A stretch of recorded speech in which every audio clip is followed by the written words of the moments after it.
Liverpool won the league, led the league in goals, and yet nobody's satisfied with the attack. Frequently, does a goalkeeper get injured? The indication is that he's done. What a save by Callahan. Liverpool lead again. Look at the squad depth. It's in their hands. In my opinion, it's theirs to lose. It's when they're in trouble. Díaz! 2-0! Cody Gakpo! Why? They stormed to the Premier League title last season under Arne Slot, finishing a full 10 points ahead of Arsenal. Sounds like an attack firing on all cylinders, right? So, why do cracks keep showing up beneath the surface? The attack wasn't broken, but it revealed deep systemic problems that go far beyond missed shots or bad luck. These issues could shape Liverpool's future in unexpected ways. Let's break it down. Liverpool missed 85 big chances last season. That's more than any other Premier League team. Oddly, they still scored 86 goals, topping the charts. How do you miss so many chances and still end up the top scorers? It's a mystery that looks good on paper, but not on the pitch. Are Liverpool magicians or just plain unlucky? Mohamed Salah missed 16 big chances himself. Even the Golden Boot winner has days off, apparently. But when your big star forward misses that many chances, something else is wrong. Darwin Núñez is another puzzle. Liverpool spent £85 million on him, yet he scored just 5 league goals in 30 appearances. That's a 14.7% shot conversion rate, painfully low for a striker. What's holding him back? He presses hard and works for the team, but freezes when it comes to finishing. Robbie Fowler put it bluntly, Núñez thinks too much before shooting. That hesitation kills chances faster than a sitcom laugh track. Luis Díaz, now at Bayern Munich, showed flashes but lacked consistency. He scored fewer goals than expected based on his chances. Cody Gakpo and Diogo Jota haven't nailed down their roles either. Jota's injuries rob Liverpool of stability, while Gakpo hasn't established himself fully. So, poor finishing wasn't bad luck, it was a symptom of deeper attacking flaws. Fans were frustrated because chances piled up, but goals didn't always follow. The attack sometimes felt one step off, and that gap cost them points they might have otherwise taken for granted. Sound familiar? Who else thinks finishing is the hardest skill in football? Arne Slot didn't just inherit Klopp's team, he changed the style completely. Klopp's heavy metal football, full of chaos and high-energy pressing, gave way to a more patient, possession-based 4-2-3-1 setup. This means Liverpool held the ball longer and played more carefully. Possession went up to 58% per game. Impressive, but with more control came fewer fast breaks. Liverpool's final third pressure dropped from 45 to 36 per 90 minutes. That meant fewer chances from winning the ball high up. It's safer, yes, but less scary for opponents. Is it possible to be too safe? The team focused more on technical skill than raw power. Players like Gravenberch, Bradley, Konate, and newcomer Milos Kerkez preferred to carry the ball rather than thread precise passes. Virgil van Dijk remained the main distributor from deep. When opponents stopped him, Liverpool's attack grounded to a halt. That forced more long balls, the opposite of Slot's plan. The balance between control and chaos shifted, but the attacking unpredictability took a hit. This new style tightened up defense, only 41 goals conceded. That's the second best record in the league, but it cost Liverpool their explosive edge. The smooth approach sometimes killed the spark that wins games. Slot's system improved stability, but sometimes at the expense of spontaneity. It was like watching a finely tuned machine that occasionally forgot to roar. The challenge lies in merging control with the excitement that defines Liverpool's identity.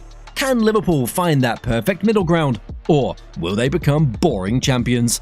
Injuries and form swings complicated Liverpool's attack further. Diogo Jota, Liverpool's most clinical finisher when healthy, missed 71 days last season. Add his 104 and 149 days missed in the previous 2 seasons. That's huge. Without Jota, Liverpool constantly reshuffled the front line, losing attacking rhythm. Tragically, Diogo Jota and his brother, Andre Silva, passed away in a car crash recently. It was a devastating loss for Liverpool and the football community. Their absence leaves a huge gap, not only on the pitch, but in the hearts of teammates and fans. Rest in peace, legends. Football lost a warrior and a brother. Darwin Núñez is a frustrating figure. His effort fits Liverpool's pressing style, but finishing and decision-making remain erratic. He struggles to turn hard work into goals. When Núñez hesitates, chances evaporate. That impacts not just goals, but his link-up and hold-up play, hurting the attack's flow.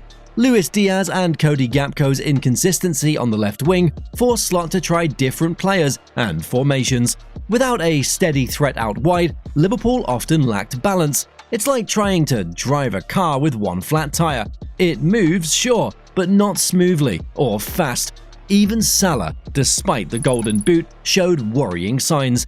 His expected goals per game dropped from 0.75 to 0.6 since early 2025. His dribble success rate fell from 45% to 37%. And in big Champions League and Cup games, he was surprisingly quiet. Even stars have their off days. These dips in individual form affected team chemistry. Liverpool's frontline lacked the fluidity that once terrified defenses. The attack needed all players firing on all cylinders to maintain its usual threat. Can Liverpool's stars find their groove again? Or will the ghosts of missed chances haunt them all season?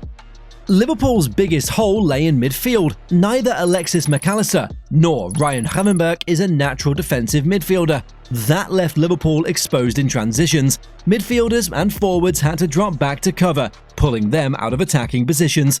This defensive vacuum drained attacking options. The team's shape shifted out of sync, disrupting attacking patterns.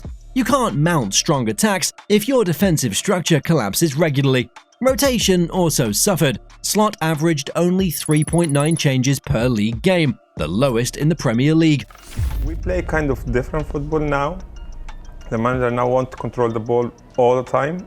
With Jurgen, sometimes we just go counter-press and just try to attack them all the time in there. Salah played over 2,600 minutes in the league alone.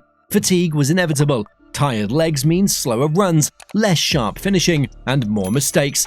Fullback roles created new challenges. Trent Alexander-Arnold moved into midfield, adding creativity, but leaving the right flank less potent. Andy Robertson's declining form hurt the left side's attack. With less width and fewer overlapping runs, Liverpool's attack grew narrower and easier to defend.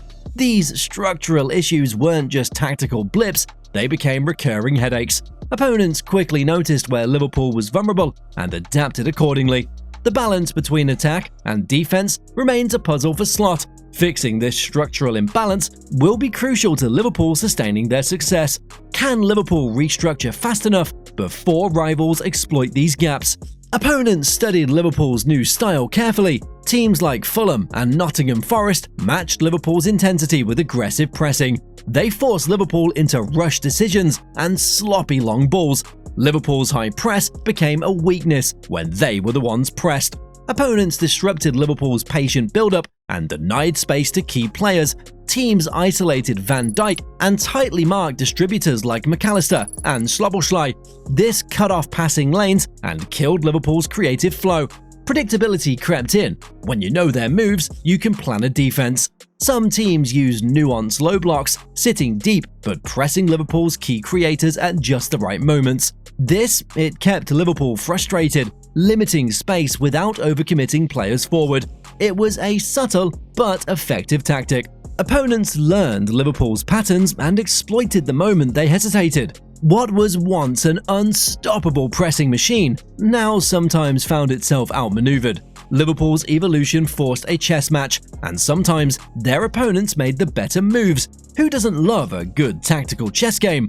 But Liverpool might prefer checkmate instead of check. Finishing problems affected more than stats. They impacted player confidence and team morale. When players missed clear chances repeatedly, pressure mounted. Self-doubt grew. Liverpool's attack folded in crucial moments like the PSG Champions League clash and the Carabao Cup final against Newcastle. Dominant possession wasn't enough when chances weren't finished. Confidence issues spread across the squad. Players hesitated or rushed shots. Decision-making faltered when it mattered most. In a closer title race, these problems could have cost Liverpool dearly. Luck, quality, and squad depth saved them this time. But relying on luck is a dangerous game. The mental burden of missed chances snowballs. Players second-guess their instincts, leading to more mistakes. It becomes a cycle hard to break without a clear change in approach or personnel. Can Liverpool break the cycle before it's too late? Or will these doubts grow into something bigger?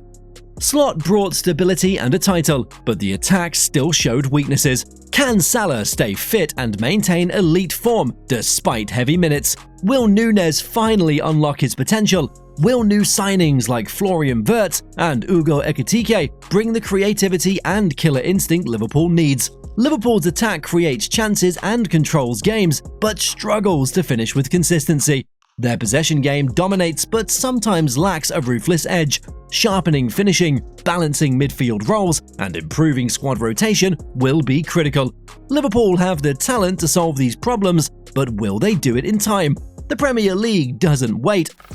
In combination with the fact that I think Tahu's a real good defender and is one of the best defenders in Germany, maybe the best defender in Germany, and he likes to play more against the target man. How will the attack look in a season with tougher competition and new tactical challenges? Can Liverpool avoid the fatigue that has plagued their stars? Will Slot's next tactical evolution restore the deadly edge? These questions, they hang over Liverpool's future. But what do you think? Is this a growing pain or a serious threat? Can Liverpool overcome their finishing struggles and stay dominant? The clock's ticking.